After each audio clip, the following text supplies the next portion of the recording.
Okay, so I have rants a lot, and I usually post them to like my private stories and whatnot. But I've been told by a few people now that I should try posting them on YouTube. So I'm gonna do that. Anyways, that's enough exposition. Here's this one. This is something I found really cool. Uh, so the Mississippian period was a period between, I think around, and don't this isn't the exact dates, but this is rough. I believe around 800 AD to 1400 AD, in the Mississippi Valley region. It's section. The different cultures came up around different spots, depending on if you're Southern Mississippi Valley, Northern, the Illinois Mississippi Valley, which was more like the Ohio River, but it was in the Mississippian culture. Either way, what I find fascinating, and this is something I've been looking into, is that the late Mississippian period, which was obviously, as you might be able to guess, around the end of the Mississippian period, is characterized largely by conflict, by a lot of conflict that was not really seen. I mean, there wasn't no conflict earlier in the period, but there wasn't really much, especially not to the point where people had to build things. However, the late Mississippian is characterized by several sites starting to build walls and fortifications around it and around the whole cities and villages. And there's also a lot of evidence of many villages and sites being burned, like to the ground, with remains of people being found in those areas, which have major blunt force trauma or projectiles can't talk projectiles embedded in their bodies. And I just, and it's a fascinating thing because, and here's why. Because we know all of this only from archaeology, and there's a chance that there are some oral traditions from certain Native American tribes that talk to some degree about this, but I don't know as much about that. I do know, but even if there is, the majority of what is known about these things, about this era, and about a lot of the history in North America, pre-colonial history in North America, is from archaeology. And that's unfortunate because imagine, if you will, that the Huns, when the Huns invaded Europe, Eastern Europe, they caused a lot of fucking damage. And one of the biggest things they did was they pushed a lot of Germanic tribes away from their own homelands, and subsequently pushed a lot of them to attack those Germanic tribes, to start increasingly attacking and pushing into Roman territory. And that, along with a lot of other factors, but that being possibly the largest, was the straw that broke the camel's back and ended the Western Roman Empire for good. All of that we know about. We know about the Huns. We know about Attila the Hun, one of the most famous characters in all of history. A violent general, warlord, whatever you want to call him. We know about these people because the Romans wrote things down. And I'm sure there are some examples of some Germanic tribes writing a little bit down. They didn't write much at the time, I don't believe. But we know most of what we know about this because the Romans wrote things down extensively, and they had a writing system to do so. Imagine now if that happened, but no one wrote anything down.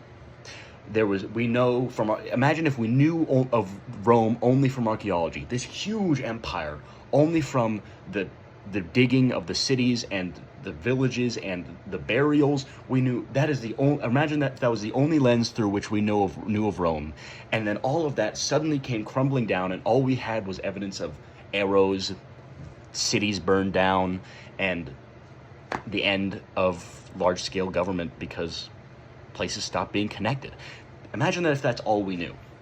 That would be insane, especially because we wouldn't know who these peoples were. Not only would we already have very limited information about the lives they lived beforehand, but now we don't even know how they died. We just know that they did. We wouldn't know if it was Huns and barbarians coming in to kill them, or if it was political interpersonal conflicts, which were also happening. That's the situation here. That is, the Mississippian period had major city, what historians refer to as large-scale villages and whatnot. I do think personally that they should qualify as city-states to some degree, if entirely to agree. Entirely. Just because they might not have had as major populations, they did have significant populations, especially compared to other sites. I digress. Imagine this period of huge cultural innovation and political innovation. This is the period where we see hierarchies social hierarchies and major leaders and bureaucracy coming to form in this area in a way that it never had before. All of this came to a crashing end. Now, it didn't disappear entirely. I don't want you to think that. There's a weird idea in archaeology of the Americas that these people simply are gone, and they're not. This period did not affect southern Mississippi valleys as nearly as much as it did the northern Mississippi areas. But that's a thing for a different time.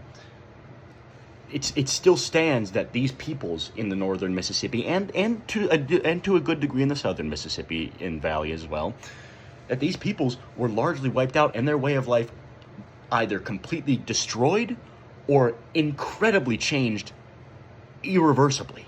And so many histories and peoples, like, we don't even know if, once again in this situation, we don't know if it was raiders from other tribes. We don't know if there was another group that came in and started attacking them. We don't know if it was them attacking themselves. We have no idea. And there's so much difference between these things, that, and so much history that is just lost in that. Like, and especially another comparison I think is pretty apt here is that of the Bronze Age collapse.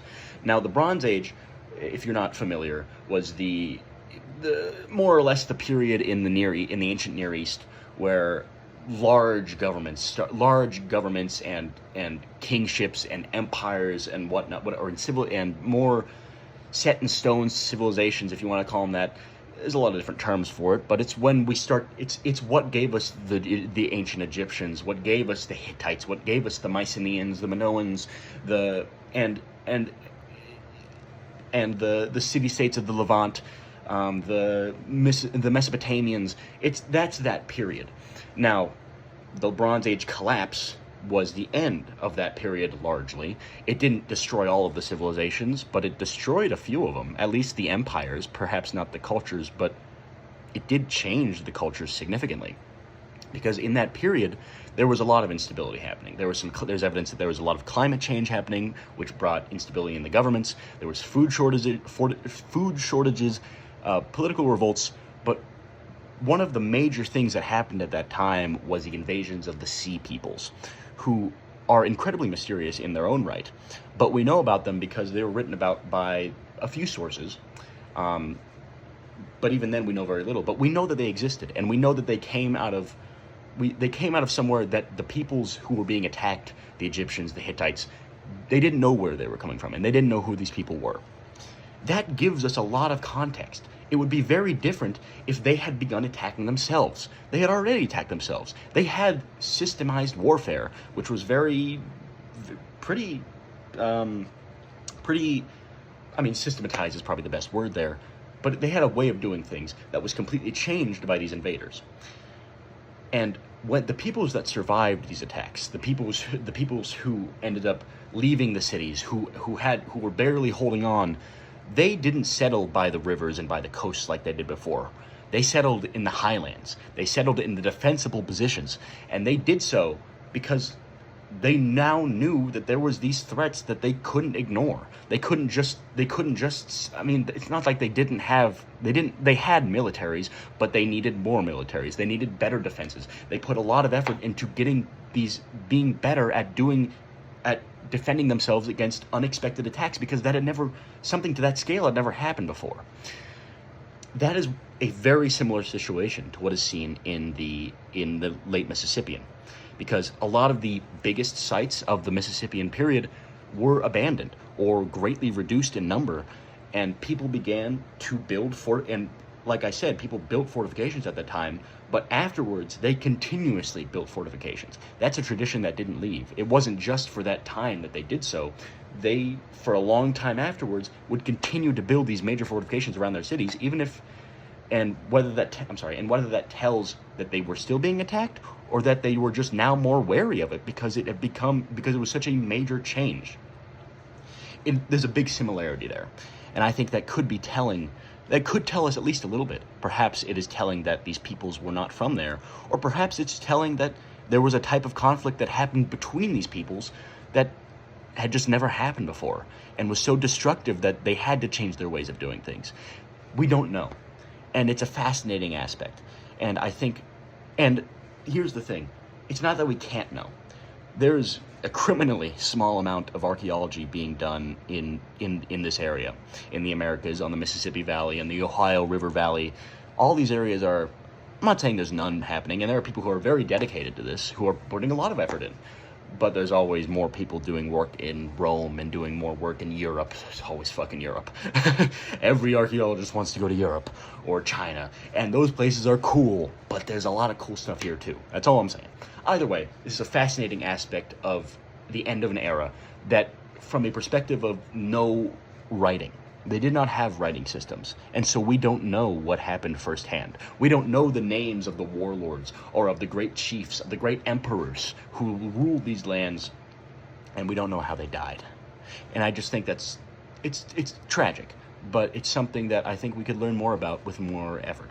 So I just wanted to make people aware. It's a fascinating topic and one worth looking into. Thank you.